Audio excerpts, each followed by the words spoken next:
Would you ever touch a live electrical wire? Of course not, because it is likely to kill you. So how come birds can sit unruffled on high-voltage power lines? What magical ability do they have to withstand such contact? To understand that, we must first understand electrical current. Electrical current is the movement of electrons.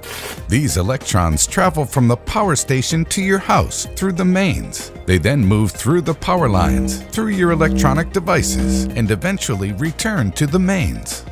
This process takes place in a closed loop. This closed loop is necessary in order for electricity to flow. In order to move, electrons also require a difference in electrical potential. Simply put, electrons move from a higher electrical potential to a lower one.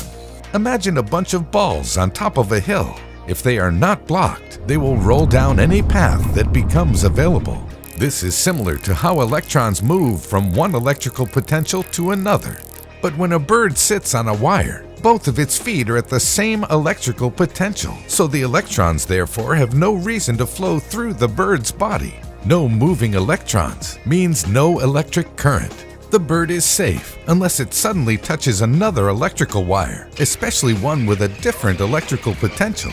If it does this, it opens a path for the electrons to flow, a path for electrons to move through its body. It is also dangerous for birds to sit on the wooden pole supporting the wires. This pole is buried in the ground, so it has a low electrical potential. If a bird were to sit on that pole and simultaneously touch a wire, the current would once more flow from the high potential wire through the bird's body and into the low potential ground. This is the same reason why it is dangerous for humans to touch live wires. Since we are almost always in contact with the ground, our bodies serve as a conductor for current to move from an area of high potential, like a wire, to an area of lower potential, the floor. Our bodies make excellent electrical conductors, and the result is that we get zapped.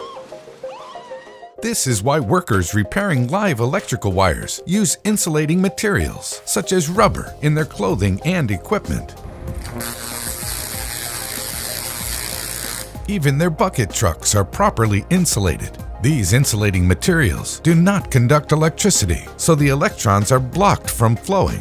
Workers who repair power lines also sometimes work while hanging from a helicopter, ensuring they are not touching the ground. They still need to make sure they only touch one wire at a time, though. This is why the job of electrical repair remains one of the most dangerous around.